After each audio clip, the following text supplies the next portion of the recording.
Hey guys, I'm Kyle Eilerman. And I'm Andrew Aguiñaga. And this is Fan Theory Season 3.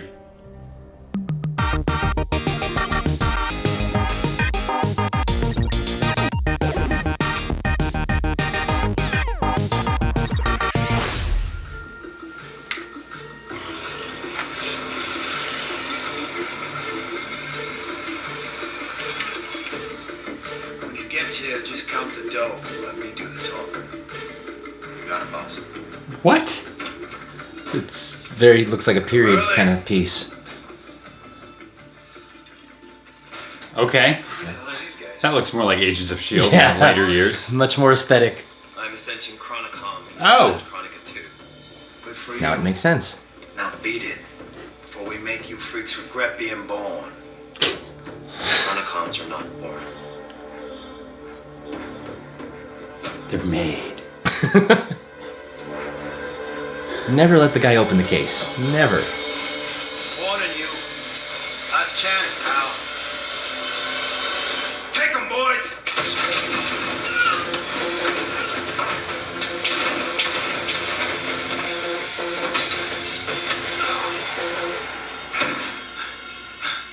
What do you want?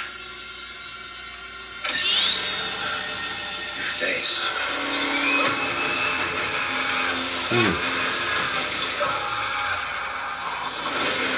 Okay. They're never going back to basics, are they? No, they're not. Okay, that's still happening. See, the graphics look good though. I mean, much improved over the first couple seasons. Oh, absolutely.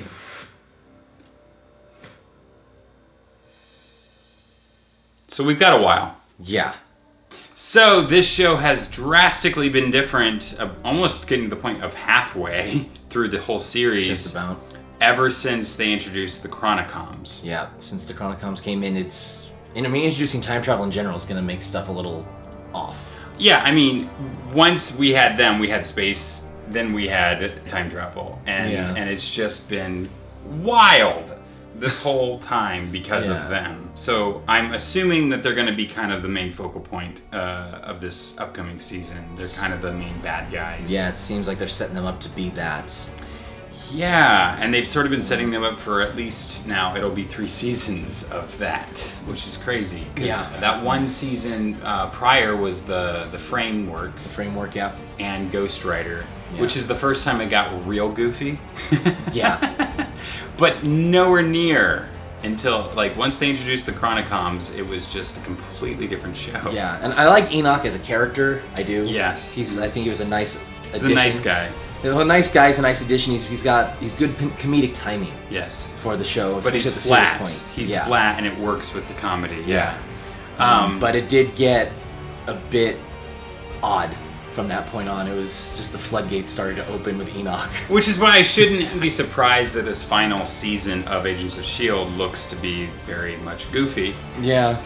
But it's like, what are you going to do? Go back to the first season mechanics, which was actually, in my opinion, the worst of all the seasons anyway, other than the cool way that it ended, because that final season was awesome, the way they turned it around, because Captain America Winter Soldier. Yeah, that was... the big complaint about that season was it's so slow, there's nothing happening, it's just this building, but they had to hold off until that movie came out, or else...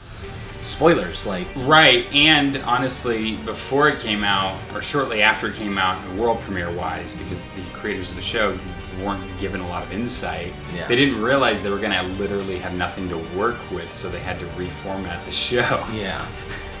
Yeah. It's like, how do you keep a show called Agents of S.H.I.E.L.D. going when they've destroyed S.H.I.E.L.D.? Oh, by the way, we're going to tear your guys' whole premise down in our movies, but...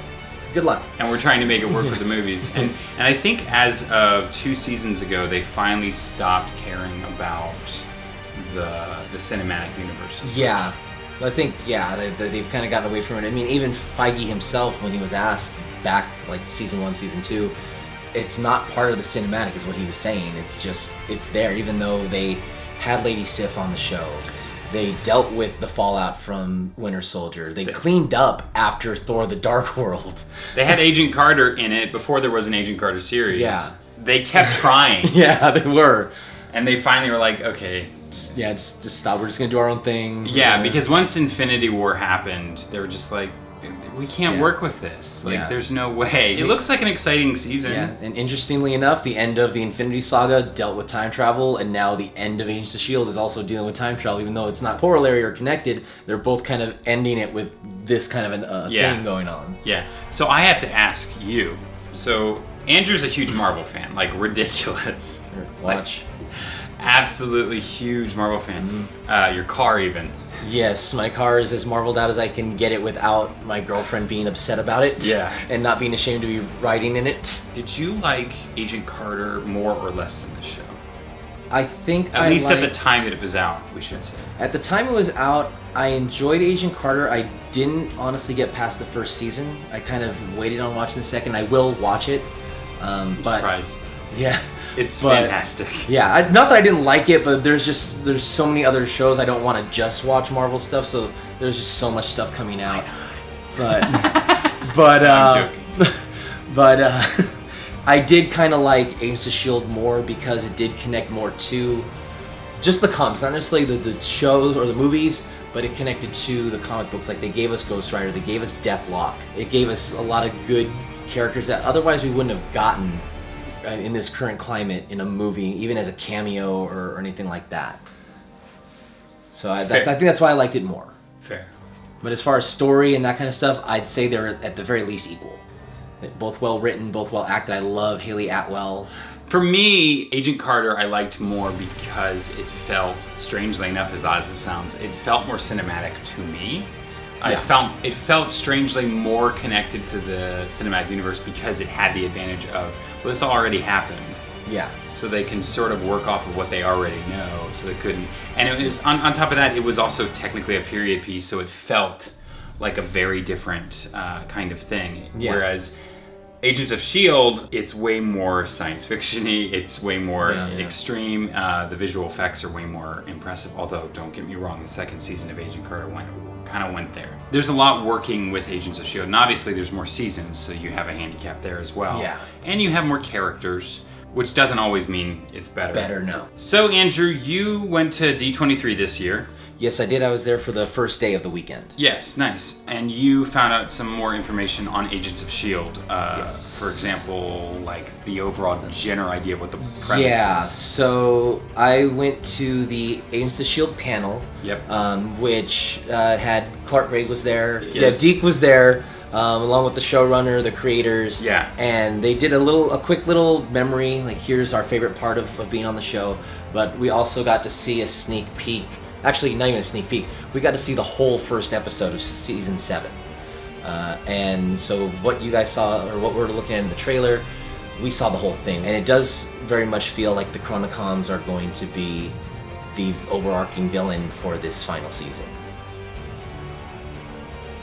Or at least the first it could be. It could be something that pops up afterward with how it looks. You know, from the trailer, it looks like they're time traveling, and that very much seems to be the case with the season. Watching the whole first episode. But from what you got, it's sort of like a chase, a quantum leap. Yeah, it's very much like a chase through time. You know, Endgame gave us a time heist. S.H.I.E.L.D., Agents of S.H.I.E.L.D. is going to give us a time chase. And Coulson is back. Ish. Like I know, and again, if you guys didn't know this already, this is huge spoilers, so catch up already. I know that Coulson needed to die, and I like that they actually kill him off, but I kind of wanted that for the end of the series, not the way that they're doing it. And it's almost, to me, it's milking it. I'd rather them bring him back than give us what they're giving him. I'd rather him be fully... somehow fully back. Coulson. And they were clearly setting the audience up for that kind of feeling, that's what they were doing with season 6. Only to find out, nope, that's not what they're doing. To me, it's like, I just want the full Coulson or none at all. You know, no Coulson Light, no Diet Coulson. We want just original. Yes, original recipe. Right. And I don't know what they're going to do with this final season. They may disappoint. For me, that may be a disappointment. But since they're so adamant about keeping the actor in the show, give us him. Because this just feels like they're f***ing us around. Yeah. Yeah, just like, hey, you like the character, we're going to take him away, and then we're going to give him back to you, and too many feeling manipulations. Anyway, I'm sure the final season of Agents of S.H.I.E.L.D. will be really good, and it's going to be probably the furthest out there, and I'm sure they're going to blow their whole budget on just making it look cool. So. Yeah. If nothing else, it should be visually probably their best season. This is my fan theory. What's yours?